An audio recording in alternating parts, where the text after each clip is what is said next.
Hi, I'm John, and welcome to another Product Spotlight. Today we're looking at this General Electric -8-40CW locomotive.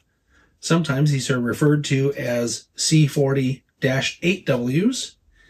This is from Atlas's Master Series, and it comes as a DCC ready model, starting at $209.95 and going up to $230.95, depending which one you're looking at and what it's equipped with. And the DCC and sound equipped versions go from $329.95 to $362.95, depending which features it has. And what differentiates these is some are equipped with ditch lights, others are not. These models have a recommended minimum radius of 22 inches. The model comes packed in this sort of clamshell case, and it's the type that has the screws on the bottom. So you need a screwdriver to take the locomotive off that little plastic stand. It's kind of a blessing and a curse because the screws make sure that the model stays in position, which reduces the likelihood for any damage to it and chipping, but you need a screwdriver to take it off the stand. We have warranty information and a warranty card. There's a quick start guide here for the DCC, and then of course your exploded view drawings here. And boy, there's a lot of parts in these models. This model also has two parts bags here. One is, actually I'm not even sure what that is. If you know what this one is, let us know. And this one looks like wind deflectors or rear view mirrors. And I mentioned a second ago about how this packaging holds the model in place. This is what I'm talking about. See how it doesn't move? It should just fall off of there, but it doesn't because we have screws here holding it in place. So that's what I'm talking about when I say you have to unscrew it in order to take it off of the packaging or off of the cradle that it comes with. On the Atlas website, they have a whole bunch of different road names and road numbers available, so your best bet would be to go to the Atlas website, see if they have the one or ones you're looking for, and then shop around for the best price, because the MSRP, which I mentioned earlier, is not usually the selling price. If it is at the place you shop, you might want to find a different place, because you can usually shop around and find them for less than MSRP. The paint and markings on this model are both superb, covering thinly and having very crisp lines between the white and blue. Also, you'll notice that the sill stripe has interruptions that are blue, where the jacking pads are on both sides, and back here. All the writing is legible.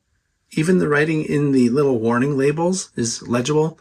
And something that I really like about the treatment of this model is that these grills have kind of a paint or pad treatment that really makes them sort of pop and stand off of the model, including up here. It makes them look like photo etched pieces. I don't think they are, but they look really good. Looking at the detail on and around the cab, you'll notice that all of the little grabs are separately applied parts. And there's also very 2-scale windshield wipers that are separately applied parts. This model is equipped with ditch lights, which work. We'll look at those later. It's pretty cool. The other thing I really like about this paint job is that it has what I refer to as safety stripes along the stairwell up here on the side. And then if you look down along the snowplow area, you'll see it has several hoses on both sides. There are additional grab irons on the snowplow. There's an extra MU cable down in here. And this is a metal knuckle coupler. And we'll look briefly from this angle as well so that I can point out the additional hose detail that you couldn't really see on the other side because the knuckle was in the way. Here's a look at the other side of the model, and you can see that they've done the same paint treatment on this side with the grills, right? These little air intakes, and I guess that's what they are. I'm just going to call them grills.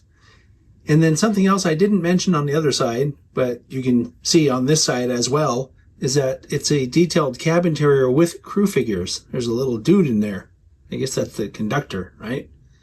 And then if you look back here, you'll see that it has a separately applied brake wheel and This model actually has something that's pretty cool in that it has this separately applied chain detail on the rear truck. I think that's some kind of a brake chain or something like that. Here's a look at the rear of the model, and you'll see that the detail's pretty much on par with what we had on the front of the model, including all that detail around the pilot area and the uncoupling lever and step wells with that safety striping. And one more look at the rear of the model, but from the engineer's side. And I'll take this opportunity to point out the additional air hose here, as well as that MU hose up in here. Here's a look at the roof detail, and these appear to be separately applied grates over here over the radiator fan. This is a separately applied grab iron here, and then the horn is also separately applied, and it looks like this exhaust stack also is a separately applied piece. And then there are antenna details up here on top of the roof of the cab. Okay, now it's time to run the model.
This is on the slowest setting.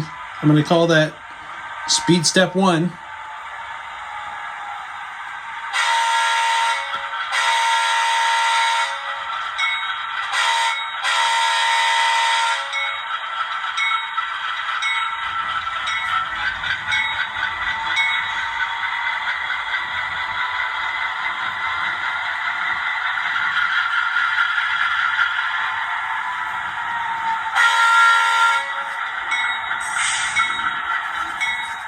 Okay, gonna let the sound die down here, and we will run it without the sound activated so you can get an idea of how the mechanism sounds.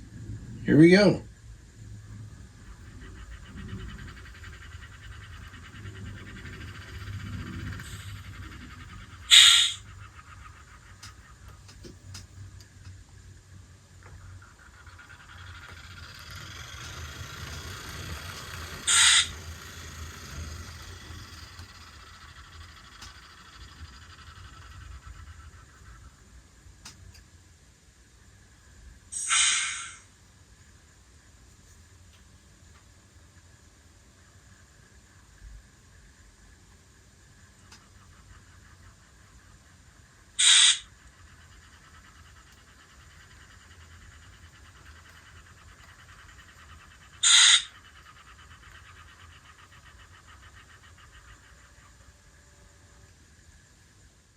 All right, now we're going to take a look at the lights. And F0 activates the headlight. And this is directional, by the way. So when you put it in reverse, it goes to the rear headlight, which we'll look at in a minute. F5 activates the number board lights. F6 activates the ditch lights, which are pretty bright, by the way. These are warm white LEDs. And then F13 activates the class lights. And when it's in forward, they don't come on. But when you put the model in reverse, and in case you're wondering,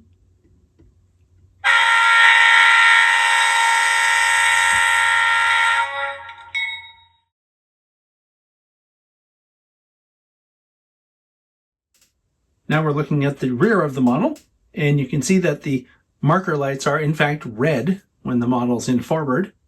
And as I was showing you before, F5 will toggle those number board lights on and off. When I put the model in reverse, then the rear headlight comes on and the marker lights go off. And it does not have any ditch lights on the rear of the model. This is a very solid release from Atlas, and I'm really impressed with not only the running qualities, but it sounds great, and I really liked all the lighting features. Having working ditch lights and class lights and the number boards that are independently controllable is really cool. So great job, Atlas. I'll see you all next time.